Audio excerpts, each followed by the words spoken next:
रहीम अस्सलामु अलैकुम वरहमतुल्लाहि वबरकातुहू। मेरा नाम है डॉक्टर मोहम्मद मुज़म्मिल हसन। एक नए सेशन के साथ आपकी खिदमत में हाजिर हैं। वीडियो स्टार्ट करने से पहले मेरे साथ मिलकर दुरूद शरीफ पढ़ लें। बिस्मिल्लाहिर्रहमानिर्रहीम। अल्लाहुम्मा सल्लि अला सय्यिदिना व मौलाना मुहम्मदिन व अला आलि सय्यिदिना व मौलाना मुहम्मदिन कमा तुहिब्बु व तर्ज़ा सल्लल्लाहु अलैहि वसल्लम।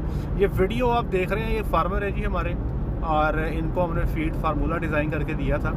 और आज ये इनके बच्चे हैं जो वीनिंग के आसपास पहुंच गए हैं। तो इनको फार्मूला बना के दिया था पहले 0 से 3 मंथ्स का, कि बच्चे जो हैं वो पहले 3 माह में उनको काफ स्टार्टर कौन सा देना है, और फिर आगे काफ स्टार्टर जो है उसके बाद 6 महीने तक का जो फार्मूला है वो इनको डिज़ाइन करके दिया था। अब देखते हैं, इनके रिमार्क्स चेक करते हैं कि जो फार्मूला इनको फीडिंग के हवाले से जो बना के दिया था, तो क्रॉस ब्रेड पे जो है इनको क्या परफॉर्मेंस मिली है, ये आप फार्मर का जो व्यू पॉइंट है सुने। जी अस्सलाम वालेकुम डॉक्टर साहब, ये मैंने आपसे रिज़ल्ट शेयर किया जो आपसे काफ स्टार्टर का फार्मूला 3 मंथ्स बैक लिया था। तो ये हमने उनको फीड किया माशाल्लाह। पहले 5 साल से फार्मिंग कर रहे थे डॉक्टर साहब, लेकिन अब उनकी जो हाई सीपी दे के उनकी जो माशाल्लाह काफ्स की लेंथ और हाइट बन गई है 3 मंथ्स में, वो कभी भी हमारे एनिमल्स की आज तक अचीव नहीं हो सकी डॉक्टर साहब। तो इस और वेट गेन जो है ना डॉक्टर साहब, ये ऑलमोस्ट 3.5 मंथ्स के काब्ज हैं, वीन हो चुके हैं। तो इनकी 100 टू 125 केजी में ये वेट आ रहा है। मैंने कहा डॉक्टर साहब से रिजल्ट उनको शेयर कर दूं। तो माशाल्लाह हाइट और लेंथ डॉक्टर साहब, जो हाइट और लेंथ बना रहे हैं ना, वो आज तक कभी भी हमारे 3 मंथ्स पे ऐसे बच्चों ने नहीं बनाई। और हमारी एवरेज साइज़ की काउज बनती रही है।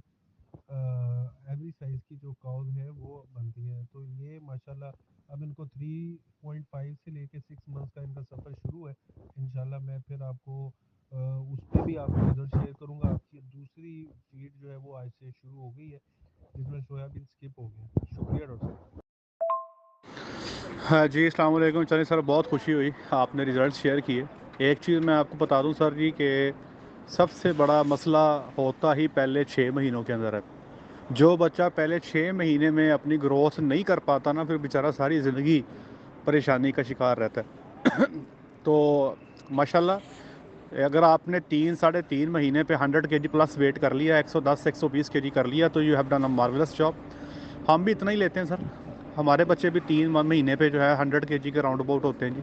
सो बड़ी खुशी हुई जान के, अल्हम्दुलिल्लाह। अभी आप बताएं कि अभी जो 3 से 6 महीने जो फीडिंग करनी है, इसमें आप क्या कर रहे हैं, ताकि मैं ज़रा इसको एक बार क्रॉस वेरीफाई कर लूँ। जी डॉक्टर साहब, बिल्कुल हमें भी माशाल्लाह बड़ी खुशी हुई है। इतने काव्स की हाइट और लेंथ पहले हम नहीं अचीव कर सके। शायद उसकी वजह ये है कि हमने उनको एनर्जी सोर्स वाली चीज़ें ज़्यादा दी हैं। मतलब इतनी ग्रोथ नहीं थी डॉक्टर साहब। शायद मैंने आपको पहले भी भेजी वीडियो, पिछले साल जब मैंने आपसे फार्मूला लिया था, उससे भी ज़्यादा इनकी हाइट लेंथ माशाल्लाह बड़ी ज़बरदस्त है। और मज़े की बात डॉक्टर साहब ये है कि ये सिर्फ डॉक्टर साहब 1 टू 1.25 केजी वंडा खाते हैं। इससे ऊपर तो वंडा ही नहीं खाते, और माशाल्लाह उस पे इनकी एक्सीलेंट ग्रोथ आ रही है। मतलब 1 किलो या सवा किलो ये काव्स इस टाइम कर रहे हैं। और दूसरी डॉक्टर साहब, ये क्रॉस ब्रीड एनिमल्स की हीफर्स हैं, ये प्योर ब्लड नहीं है। ये भी बड़ी अच्छी बात है। क्रॉस ब्रीड भी इतना वजन नहीं करती जितना माशाल्लाह प्योर ब्रेड एनिमल्स की हीफर्स वेट गेन शो करती हैं शुरू में। माशाल्लाह हमें तो रिजल्ट्स बहुत ज़बरदस्त, आज मुझे बड़ी खुशी हुई, इसलिए मैंने फिर वीडियो बना के डॉक्टर साहब आपसे रिजल्ट्स जो है ना वो शेयर किए।